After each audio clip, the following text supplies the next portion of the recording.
Neighbors thought it was just another quiet house near downtown. Then the door team met reinforced interiors. Inside, bundled cannabis stacked to the ceiling, surveillance watching every angle, and 9 firearms, rifles and a .50 caliber machine gun, ready to defend a network. Watch how a family facade masked a regional distribution hub, and why mapping phone records, cache routes, and handler links in Mexico became the only way to cut the Atlanta pipeline. Before we move on, please take a moment to subscribe to the channel and like the video.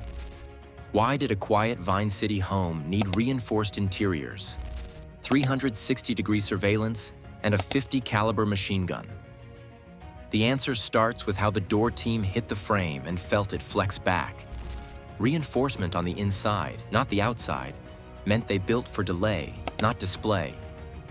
Once inside, walls closed in with floor-to-ceiling cannabis bundles stacked in rows, 9 firearms staged within reach, and cameras covering every angle with overlapping views. Audio feeds added another layer. The entire space felt organized around buying minutes and gathering information, not around comfort or living. Typical stash houses don't prepare for a breach like this. Most operators rely on low profile and quick turnover. Here, you had a setup closer to a forward operating base than a rental with contraband. That level of preparation points to a pipeline that expects attention and plans for it. If your supply chain touches multiple counties and runs on a schedule, you don't gamble on luck. You harden the node that matters. Look at the physical build. Entry points had reinforced frames and interior bars that created a second fight after the door blew. Hallways narrowed into choke points that forced anyone entering to slow down. Mirrors sat at blind corners to extend sightlines, giving defenders a view before a team cleared the angle. Cameras fed into DVRS with loop settings, so old footage cycled fast and new clips pushed to remote storage or a watcher off-site. Radios scanned local channels and tied to street lookouts. If a car idled too long or an unmarked sedan passed twice, someone inside heard it before a knock even landed. Inventory scale told the rest of the story. 500+ pounds spread across several addresses signals wholesale, not neighborhood retail.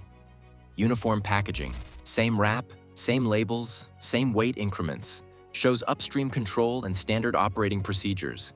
When every bale matches, it means product moved through a central process before arriving. That kind of consistency reduces disputes, speeds counting, and makes it easy to detect theft because any off-size bundle pops out during checks. Law enforcement training manuals and DEA guidance describe cartel stash fortification in these terms: hardened entries, early warning sensors, and a rising number of firearms as the value of the site increases. The 9 guns inside fit that pattern. 1 gun suggests personal protection. Multiple long guns and a heavy caliber suggest a node they believe is worth defending. It's a crude metric, but density of weapons often tracks to the level of cash and product, and to the sensitivity of what else is inside. Think of the layout like a warehouse with layers. The outer rooms took short-term drops, quick unloads off a van or SUV, in and out in minutes. The interior space functioned as a vault for long-term stock, sealed off and harder to reach. Weapons sat near pinch points where a person had to slow or expose a side. The cameras weren't just on doors.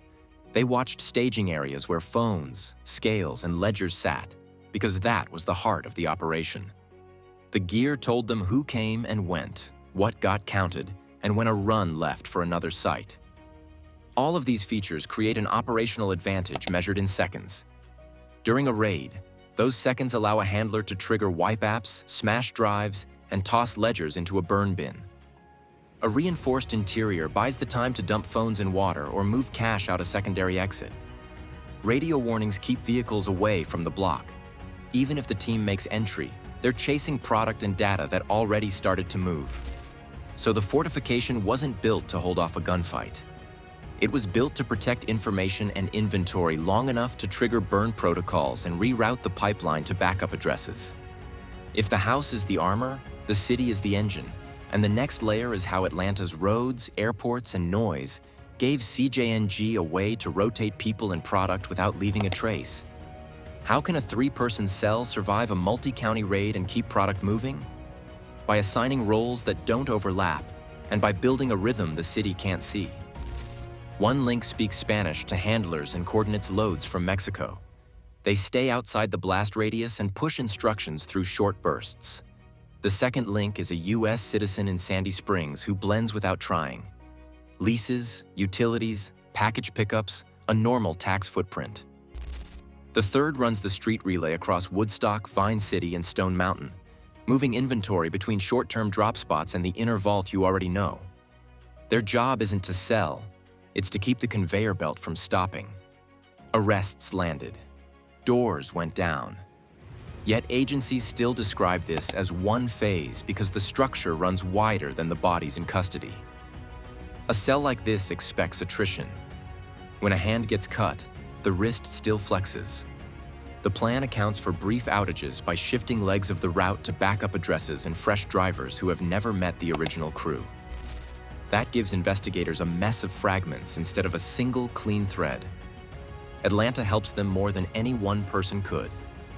I-20, I-75, and I-85 cross in a way that lets a courier jump north-south or east-west without doubling back. Tractor trailers, ride shares, overnight vans, and weekend sports traffic keep the roads busy at all hours. Hartsfield-Jackson adds another layer. 90-day rotations for couriers and coordinators who pass as students, contractors, or visiting family. You can land on a Friday, rent a place for 8 weeks, and be gone before neighbors learn your name. High volume at the airport means nobody looks twice at rolling luggage with false bottoms and a one-way return booked from another city. Open source assessments describe CJNG as prolific and violence-forward, with heavy emphasis on meth and fentanyl movements riding these same corridors. That matters because the routes don't change when the product changes. The same highways and neighborhoods serve multiple commodities, which keeps detection low. If officers squeeze one substance, the convoy pattern still runs, hidden inside ordinary commerce. Resilience shows up in the little systems. Cash rides in a different car than the product and uses separate meet points that shift by calendar day and area code. Burners rotate not just numbers, but prefixes to blend with local traffic. A 404 week turns into a 678 week, then a 770 cycle, isolating risk and confusing link charts. Handlers in Mexico swap personnel through pre-cleared stand-ins who inherit apartments, vehicles, and storage leases within hours. That rapid turnover makes the neighborhood feel the same while the faces change behind the blinds. Neighbors help without meaning to. On the block, the cell plays family. Groceries in the afternoon, yard work on Saturdays, a sedan with a car seat. At night, deliveries look like friends stopping by. Short visits, trunk pops, small boxes in and out. Nobody calls because the daytime reads normal, and the HOA notes clean lawns, not traffic counts. That domestic cover buys nights to move loads and mornings to reset. 500+ pounds and 9 guns gone will sting. But the model expects hits and bakes in redundancy. The belt shifts to a spare house, couriers get rerouted onto a parallel highway, and leadership sights back to study which door teams came first, which phones lit up, and which cars the plate readers flagged. So the real target isn't the room full of bales. It's the flow map.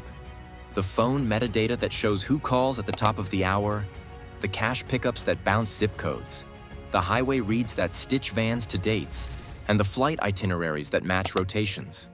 Break that map and the node goes quiet. Now that we've seen the advantage, the next step is how agencies chase that architecture instead of the pile on the floor. The strongest feature wasn't the .50 caliber. It was the design philosophy. Build cells that delay, deflect, and reappear elsewhere. Fortification buys minutes, rotation resets faces, and the conveyor keeps running while investigators chase the pattern, not the room.